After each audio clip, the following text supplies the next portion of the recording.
तर पवारांच्या शिवायच महाविकास आघाडी निवडणूक आयोगात आहे। राज उद्धव स्वतंत्र वाहनाने पोहोचलेले आहे।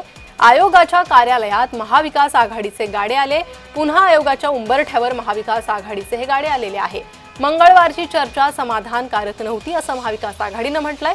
महाविकास आघाडीचे शिष्टमंडळ पुन्हा निवडणूक आयोगात। नाही, अनेक गोष्टीचे उत्तर आम्हाला मिळालेले नाहीत। एकतर ती विधानसभेच्या वेळेस जी यादी होती तीच यादी आता आहे आणि ती यादी असल्यामुळं तिच्यामध्ये इतके दोष आहेत तर ते दूर न करता पुन्हा 1 जुलैपासून ही यादी लागू केली। पुन्हा हरकतींना वेळ ठेवलेला नाही। दोष इतके तेवढे लिहून काढणं सुद्धा अशक्य आहे।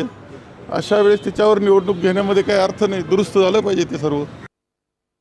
वोट चोरी किंवा मतदान घुसवणं या सगळ्या गोष्टी ज्या झालेल्या आहेत या होऊ नये म्हणून की बाबा 6 नंबरचा फॉर्म 7 नंबरचा फॉर्म प्रत्येक मतदाराने नोंदवलेला फॉर्म माझं नाव आहे की नाही, माझं ह्या लोकांची नावं वगळलेली आहेत, मृत आहेत, या सगळ्या गोष्टी आहेत की नाही याचा सगळा खातरजमा करून निर्दोष अशी म्हणजे दोषमुक्त मतदार यादी ज्या वेळेला व्यवस्थित असेल त्यावेळेला निवडणुका निश्चितच फ्री अँड फेअर पद्धतीने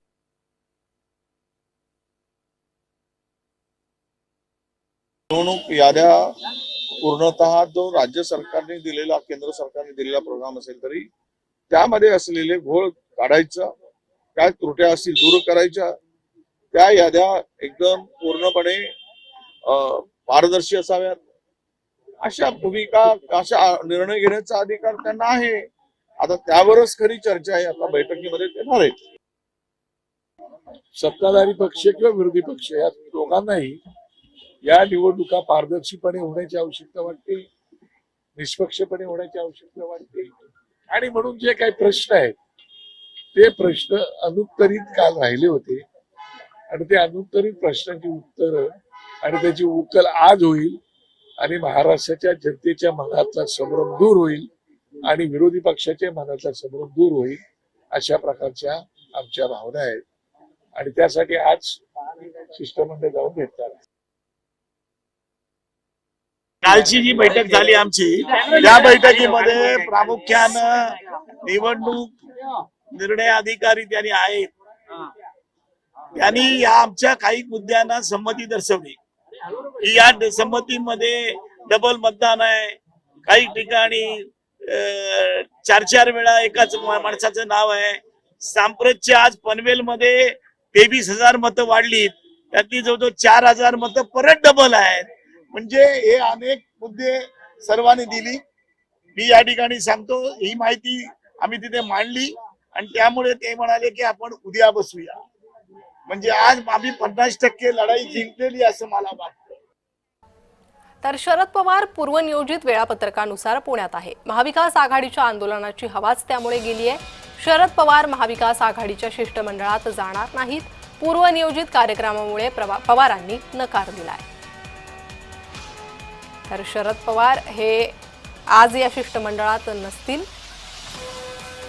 पूर्वनियोजित कार्यक्रम त्यांचा पुण्यात होता, त्यासाठी त्यांनी आज या शिष्टमंडळात जाण्याला नकार दिलेला आहे।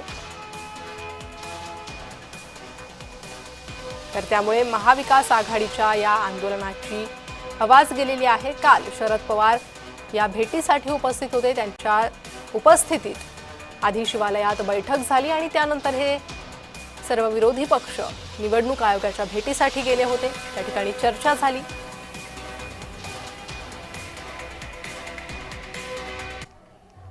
निवडणुका रद्द करा, ठाकरे बंधूंनी ही ताठर भूमिका घेतली आहे। तर ठाकरे बंधूंची ही ताठर भूमिका आहे। जोपर्यंत सर्व शंका दूर होत नाही तोपर्यंत निवडणुका घेऊ नका असं ठाकरे बंधू म्हणतात। ठाकरे बंधूंनी ताठर भूमिका घेतलेली आहे। निवडणुका रद्द करा असं ठाकरे बंधू म्हणतात।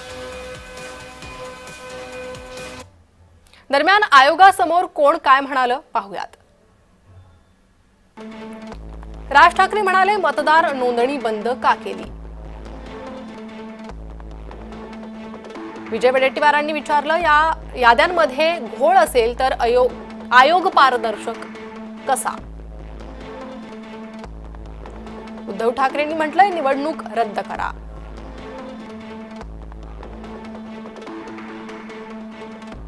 बाळासाहेब थोरात म्हणताय मतदार याद्यांतील चुका अजूनही दुरुस्त नाहीत.